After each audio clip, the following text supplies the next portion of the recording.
On vous souhaite la bienvenue à ericlatour.com. Dans quelques instants, on vous parle des Journées de la culture et comment ça va se dérouler au Centre d'art de Sabrevois. On va parler aussi de la programmation 2017 et un peu de 2018, ce qu'il y a à venir. Mais d'abord, on vous parle de MXO qui célèbre cette année ses 20 ans d'existence et qui vient de se hisser au 311e rang d'un palmarès des entreprises les plus en croissance au Canada.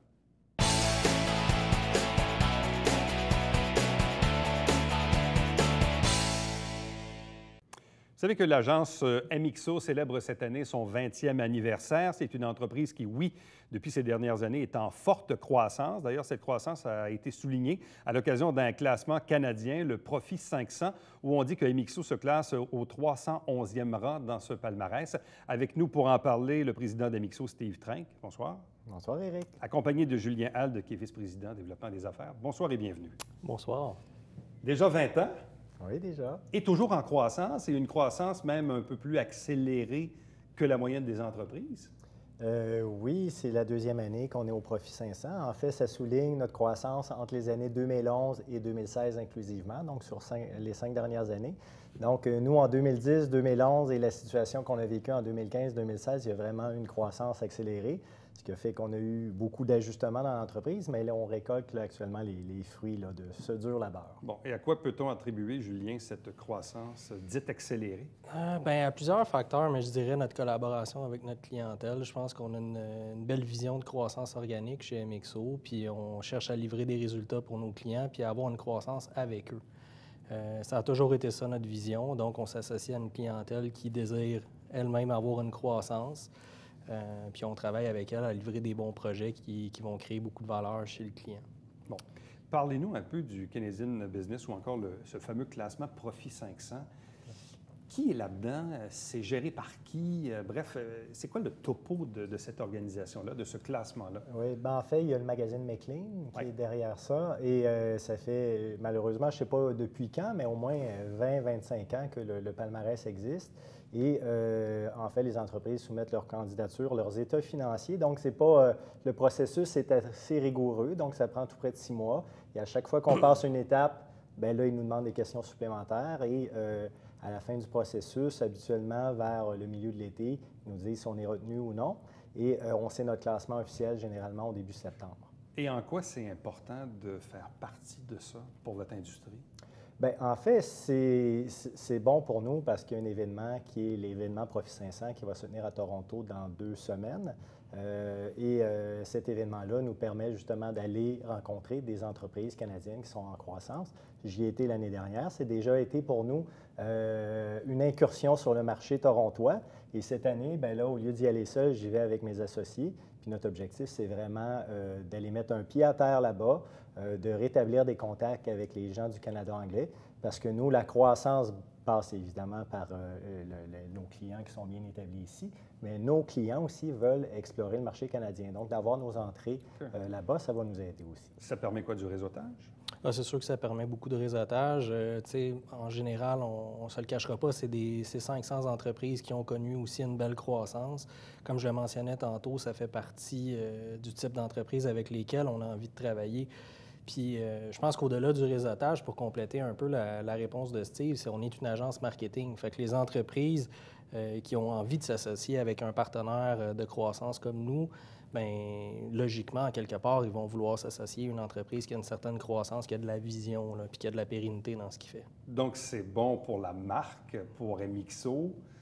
En même temps, quand on parle de ce classement des 500 entreprises, c'est des entreprises dans différents secteurs d'activité. Dans tous les domaines, manufacturier, dans le monde de la construction. Cette année, je ne me rappelle pas, mais il y a une entreprise, par exemple, qui était classée numéro 1 l'année dernière. C'est comme 29 000 % de croissance. Ouais. Souvent, il faut comprendre que c'est parfois des start-up, donc ils ont un petit chiffre d'affaires. Alors, je vous dirais que ce n'est pas facile, il faut quand même le faire, là, mais réussir à avoir une très grande croissance quand tu pars de presque zéro, c'est un peu plus aisé. Mais c'est des entreprises quand même qui ont un potentiel énorme. Donc, juste vous dire une petite anecdote. L'année dernière, quand j'étais au Profit 500, il y a des gens qui posaient des questions puis demandaient bien, comment on pourrait accélérer notre croissance. Puis le panéliste qui était en avant a engagé des bonnes agences de communication marketing. Et là, j'ai osé lever la main, puis c'est pas des blagues. On est là-dedans, nous autres! C'est pas des blagues. À la pause, il y a des gens qui sont venus nous voir de Toronto et on a fait un mandat avec eux. Oui, parce que, tu sais, Persil, à l'inverse, nous, on veut faire gagner du terrain dans le Canada anglais, mais je pense que le marché québécois est un marché rempli de spécificités. Puis c'est intéressant pour les agences de là-bas ou les entreprises de là-bas de pouvoir compter sur des agences comme MXO.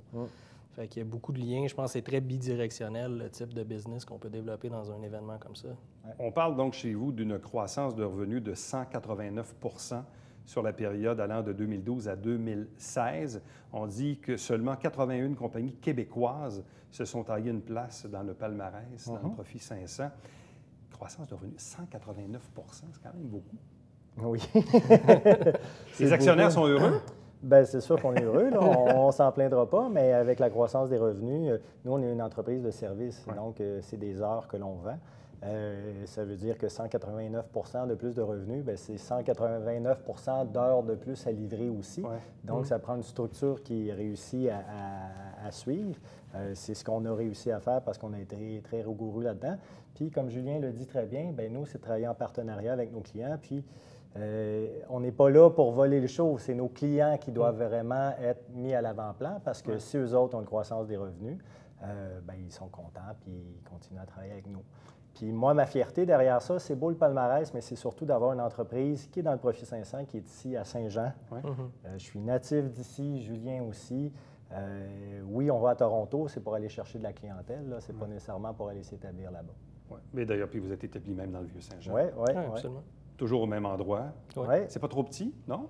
Bien là, l'année dernière, j'ai acheté l'édifice juste à côté. Là. Mais là, on est correct. On est bien confortable. Vous avez suffisamment d'espace. Est-ce que gérer la croissance d'une entreprise aussi, c'est un défi? Parce que quand les affaires vont bien, tout le monde est heureux.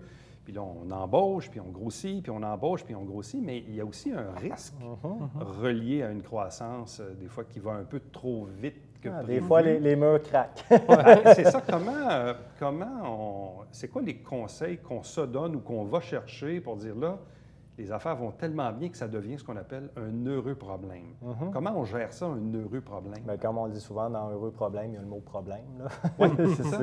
Et des fois, ça nous rend malheureux, ces heureux problèmes-là, je vous dirais. Bien, des fois, il faut s'allier des consultants externes qui, eux, ont vu des entreprises qui ont connu des croissances telles que la nôtre, puis qui vont dire, faites attention à tel élément. Assurez-vous d'avoir une vision commune. Moi, je vous dirais que dans les dernières années, ce qui a été un peu plus difficile, mais qu'on a réaligné, c'est vraiment la vision. Parce que l'équipe devient tellement grosse que là, bien, il y a Julien qui est au développement, il y a d'autres associés aussi dans l'équipe, mais il faut s'assurer qu'on rame tout dans le même sens. Et ça, des fois, on peut avoir une perception qu'on s'est attendu sur c'est là qu'on s'en va, mais après 2-3 mois, bien, il y en a un qui est parti un peu par là, un autre un peu par là. Fait que refaire l'exercice constamment puis être en éternelle communication, là, c'est ça le secret. Oui, puis tu sais, entre nous, je pense, en termes de vision, comme Steve le mentionne, mais tu sais, au-delà de ça, ce que je retire beaucoup de l'effort des derniers mois, puis actuellement, je pense qu'on prospère bien, ça va bien, la clientèle est très satisfaite et tout ça. Tu sais, le leadership, c'est de plus en plus bidirectionnel. Tu sais. Nous, il faut qu'on envoie du input à l'équipe, mais il faut être très attentif, je pense, à ce qui se passe sur le terrain en bon gestionnaire pour bien comprendre les décisions qu'on prend, quel est l'impact de ça sur le plancher des vaches, puis que la communication soit, je dirais, parfaite entre nous en tant qu'associés, mais aussi très, très constante avec les employés. Puis ça, je suis fier de ça. Je trouve que c'est quelque chose qu'on fait très bien là, à l'interne chez MXO. Et quand on prend un peu de recul, on se reporte il y a 2 ans, il y a 4 ans, il y a 8 ans, il y a 10 ans, parce que souvent, on prend une décision aujourd'hui, mais qui va avoir un effet dans plusieurs années. Quand on rembobine la cassette, là, s'il y avait des cassettes, mais est-ce qu'on se dit finalement, oui, en 2012, là, telle décision, là aujourd'hui, on la voit. Est-ce qu'on se dit finalement, ça a bien été, on a eu la bonne vision, on l'a appliqué de la bonne façon, on s'est ajusté quand c'était le temps? Bien, ça, j'en suis persuadé. Là. Et moi, je suis toujours en train de vouloir réinventer mon entreprise. Si j'étais comme il y a 20 ans, je n'existerais plus. J'aurais fait faillite 12 fois. Fait qu'il faut toujours se re-questionner et voir le marché s'en va où. Ce qui nous a permis d'être dans le palmarès Profit 500, c'est vraiment le fait de devenir d'une agence presque pure web à une agence 360 avec la venue de Julien du groupe Orange et de devenir MXO. C'est vraiment ça l'élément qui a fait que. Est-ce que c'est pas essoufflant de toujours se remettre en question pour vous-même, les associés, mais même pour vos employés aussi? Bien, moi, j'appelle ça l'équilibre dans le déséquilibre un peu. Okay. C'est ma façon de le voir. Là. Je pense que Steve m'a beaucoup aidé dans ça, dans le sens que, tu sais, on parle d'une certaine patience puis une certaine vision à plus long terme. Je pense que je suis un entrepreneur qui a toujours eu de la vision à ma manière, mais si on recule au début de la fusion, j'étais très, très, très pressé de voir les résultats. Toi, t'étais pressé. Très pressé. Puis je suis comme Steve aussi, c'est beaucoup la vision dans l'action. Là. Je dirais qu'on se complémente bien les deux là-dessus. Mais je pense que moi, j'ai acquis beaucoup cette patience-là au fil des dernières années. Puis là, c'est un grand réconfort de voir où on... Est-ce que tu es devenu plus sage avec les années? Ah, définitivement, définitivement. Puis je pense qu'actuellement, tu sais, comme Steve le mentionne, je pense qu'on est à l'étape où on commence à récolter le fruit de tous les efforts. Mais cette remise en question, est-ce qu'elle est quotidienne, hebdomadaire, mensuelle? À quel moment on se dit, hey, là, on se rassoit, on vérifie nos affaires, puis là, finalement, oups, non, on va rechanger. Parce que tu dis, oui, c'est important d'avoir la vision, mais on la module comment, on l'ajuste comment, là, et périodiquement, ça se fait quand? Quand c'est nécessaire. C'est ça. Moi, je dirais, c'est que si on se met à se questionner à chaque jour, c'est qu'il y a un grave problème. OK. À ce moment-là, il faut vraiment se dire, bien là, on arrête tout, puis là, on s'assoit ensemble, puis on regarde où on s'en va. Okay. Sinon, juste on est beau. Donc, le re-questionnement, il se fait quoi? Il se fait aux ans? Il se fait... Bien, en fait, je vais vous dire, cette année, on a refait un exercice de janvier à juin environ, là, où vraiment on a assis les associés ensemble. Moi, je suis toujours là. J'ai une vision. Mais comme je le dis souvent, tout seul, on va plus vite, mais ensemble, on va plus loin.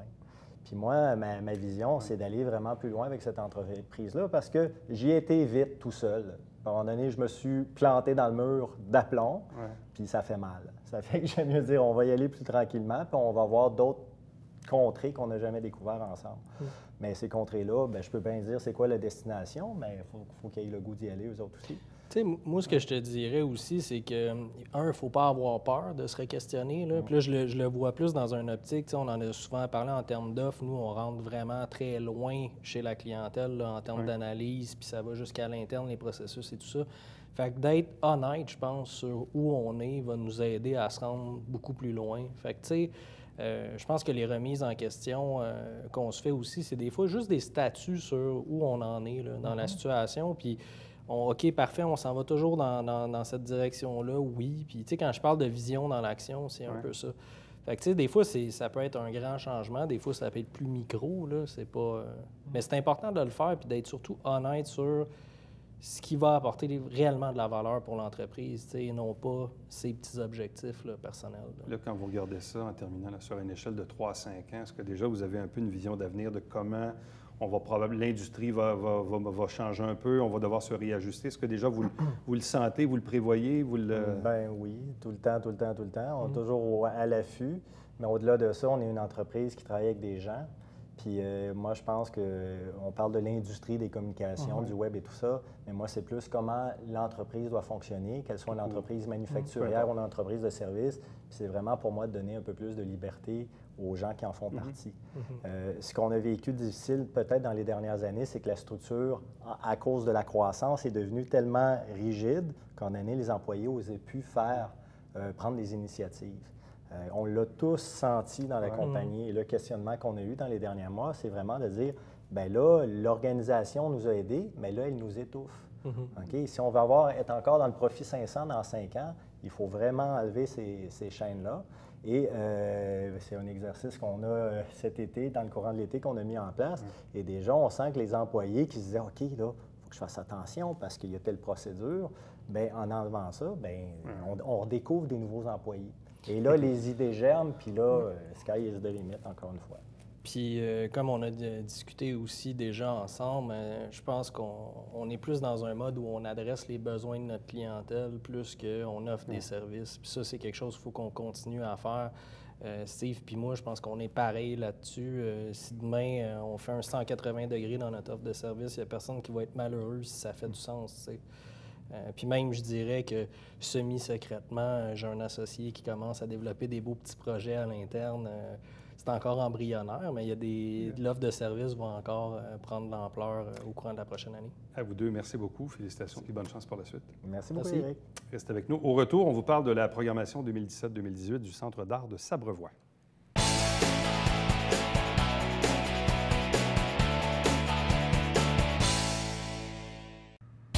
Salut, ici Alexandre Baudouin. Et François Trépanier. François, cette semaine à Sport Express, on parle entre autres de l'Éclusier. Oui, avec Isabelle Demers et Jean Deslauriers. Et on parle aussi des Forts de Chambly. Avec Marc-André Houle, manquez pas ça. Aimes-tu mon look Beauchouin? J'adore.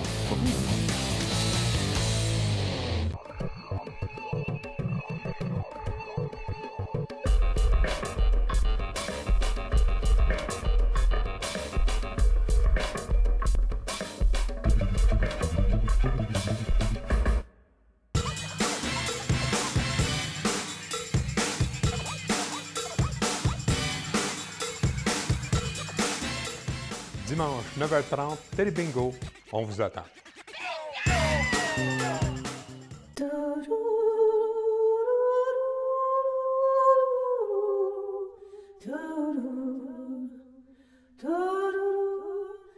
Coulisses Bêta, jeudi, 19h.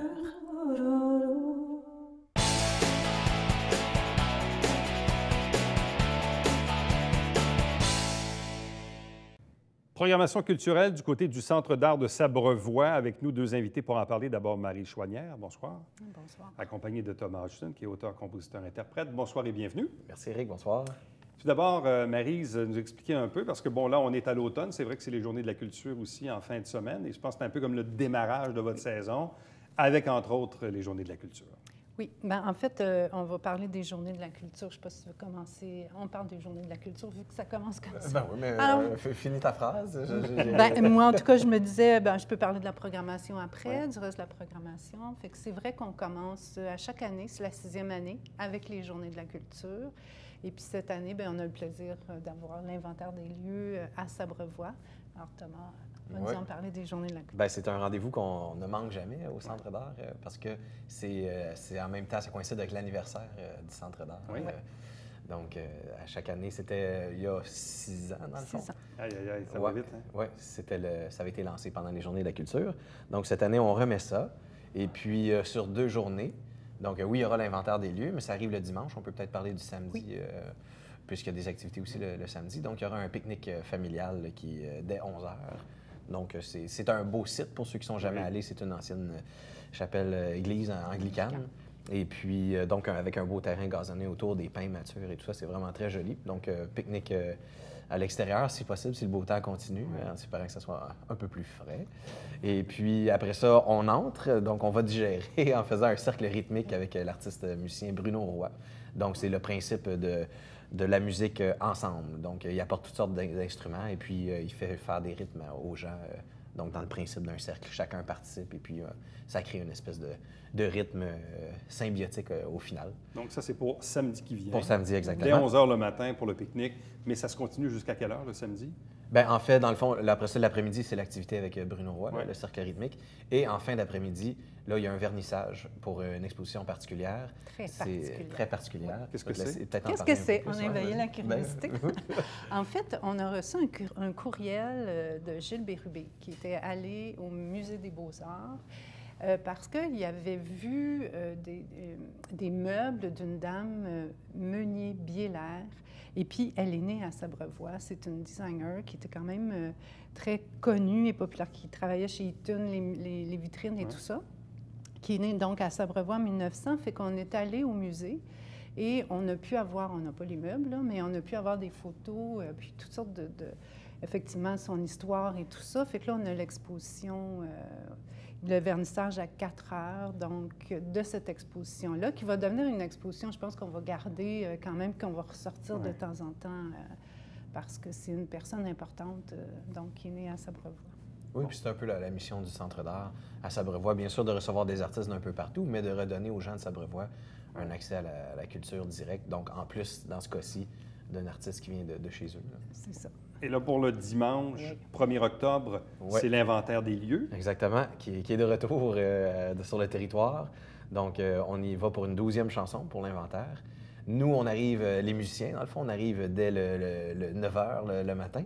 Et puis, la chanson s'écrit en ce moment, cette semaine. Là, oui, c'est ça. Parce que dans le fond, comme pour chaque chanson de l'inventaire, on procède par entrevue, par accumulation d'informations. Et au final, on fait une chanson qui est personnalisée, qui est sur mesure, selon le lieu.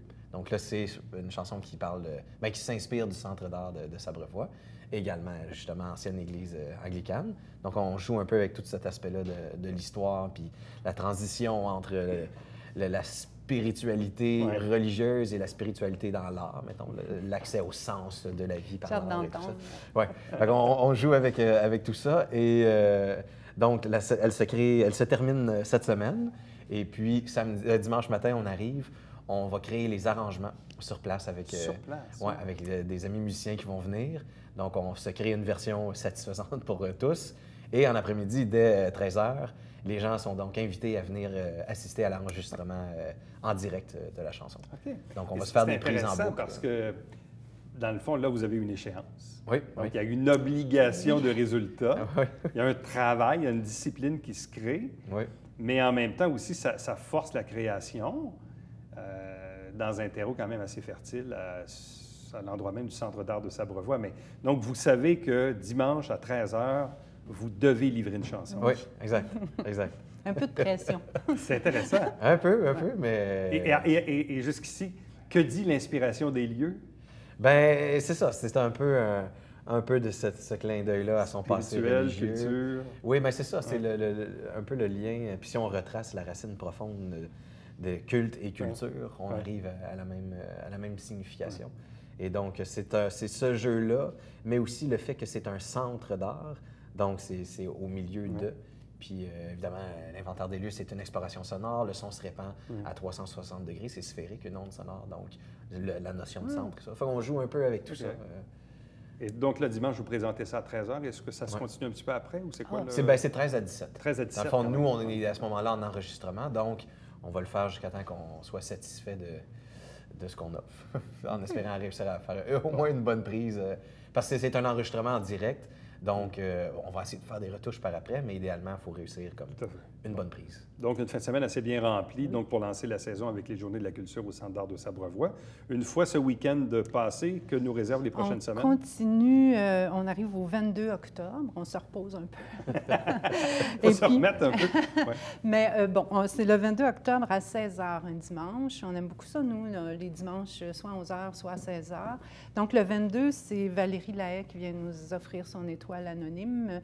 Elle est accompagnée de Marc-André Drouin, qui est multi-instrumentiste. C'est le fun de voir Valérie aussi, juste avec un autre musicien, là, pas avec toute sa formation. Ça prend tout à fait d'autres couleurs, puis c'est très agréable donc de l'entendre parce que l'acoustique est vraiment intéressante. Ensuite, on est encore une semaine plus tard, le 29 octobre, là, c'est à 11h. On est dans le classique et le flamenco. Alors, avec Michel Beauchamp, c'est donc España Classica, España Flamenca, pour ceux qui aiment. Donc, les dimanches matins, à 11h, on offre thé, café, brioche. C'est toujours la même formule parce que les gens aiment ça beaucoup. Ils sont toutes chaudes, elles nous arrivent. Oui, c'est ça. Et encore une fois, soulignons l'acoustique de ce centre d'art qui est... Oui, je t'ai vu sourire. Oui. Puis c'est sûr qu'il y a des formules comme ça, instruments réduits. Puis dans le cas du flamenco puis du classique, avec une guitare, ça sonne tellement bien. Oui, c'est un pur bonheur. Ensuite, pour novembre? Pour novembre, il y a des expositions aussi. Là, on va continuer Jeannette Meunier-Bielaire. Puis en novembre, c'est Geneviève Phoenix, je pense que vous la connaissez, qui vient en fait présenter un nouveau projet du 4 au 19 novembre. Et là, je te laisse parler peut-être du dimanche 19 novembre. C'est... Ben oui. Oui. Slater et Fils. Slater, je ne m'en rappelle jamais. Donc, j'imagine que Maryse me laisse en parler parce que ce sont des collègues et des amis. Ou des amis et des collègues. Donc, qui viennent en formule acoustique. Il y a certains chanceux dans les environs qui ont entendu cette formule-là. On l'a eu à la bibliothèque un dimanche également, dans les dimanches café-concert. Et au Montgolfière aussi, on fait la petite scène mobile Hydro-Québec en formule réduite. Alors là, ils reviennent avec cette formule-là acoustique et au Centre d'art cette fois-ci. Donc, encore une fois, pour ceux qui les connaissent et ceux qui ne les connaissent pas, ça reste le même produit, des beaux textes bien ficelés, engagés, rigolos, et puis une dynamique musicale très, très enjouée. Et là, après ça, on se transporte quoi en décembre? En décembre, il n'y a pas d'artiste, en fait, parce qu'il y a un salon de Noël qui existe depuis quelques années. Et ça prend les fins de semaine. Hein, de la fin novembre, 25-26 novembre et 2-3. Des artisans, vraiment un bon choix. On a un salon de Noël, je pense que ça fait 4 ans qu'on offre le salon de Noël, mais il y a quand même le 10 à 16 h, un dimanche aussi, c'est la chorale. Hein. La chorale, ça fait depuis le début ou à peu près qu'elle existe, et puis on s'est transformé au fil du temps. On est devenu un chœur féminin. Je ne crois pas qu'il y en a beaucoup dans la région. On est juste des femmes, puis là, on est au moins une douzaine ou une quinzaine. Et puis, on fait des chants d'un peu de tous les pays, en toutes sortes de langues. Oui, fait que ça s'en vient beau, je dirais. Ça s'en vient beau. Notre chef de chœur aussi, c'est quelqu'un qui a une formation ça s'appelle le dévoilement de la voix, mais elle va en Finlande. Elle a fait cette formation-là en Finlande. Aux États-Unis aussi. Fait que c'est vraiment, vraiment quelque chose de particulier qu'il faut entendre, je pense. Et en terminant, en quelques secondes, pour 2018, avez-vous déjà une petite idée ou comme disent les Anglais, un petit teaser pour nous égayer tout ça? Oui, je ne sais pas qu'est-ce qu'on révèle. Maryse, je te laisse décider. Non, attends, là, vas-y. Bien, moi j'ai une idée particulière. Vu l'acoustique des lieux, et si on regarde aussi tout ce qui est offert dans les coopératives ici à Saint-Jean, un peu les centres d'art autour, il y a peut-être quelque chose qui est, comme diraient les Anglais, overlooked. Donc, qui est comme, c'est pas négligé, mais quelque chose qui a été oublié avec le temps. Puis c'est les sessions d'écoute. Okay. Donc, le plaisir d'écouter ensemble quelque chose d'enregistré. Pas nécessairement un spectacle qui est livré sur scène, mais vraiment, donc ça serait de préparer, mettons, des écoutes surround, là, avec du son qui vient d'un peu partout. Donc, créer des événements événements sonores. Événements sonores. Événements sonores, électroacoustiques un peu. Un peu, oui, aussi. Un genre d'hommage qui se dessine à quelqu'un qui a été précieux dans le développement du Centre d'art aussi, à travers cette programmation. Mais c'est bon, mais c'est bien lancé. Il y a quelque chose invitant. qui... Oui. Bien, vous deux, merci beaucoup. Bonne saison. Merci à toi. Merci. Reste avec nous au retour, le Babillard quotidien.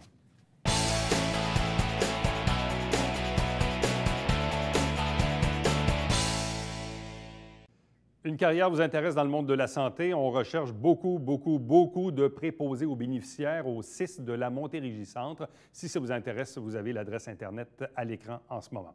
Chaque semaine, on vous présente des extraits des travaux du conseil municipal via l'émission Saint-Jean-sur-Richelieu. Et chaque dimanche matin, 9h30, en direct, c'est le Télébingo avec cette saison. 4 000 $ en prix. Entre-temps, pour me joindre, Éric Latour en un mot à commercial tvhr9.com. À demain.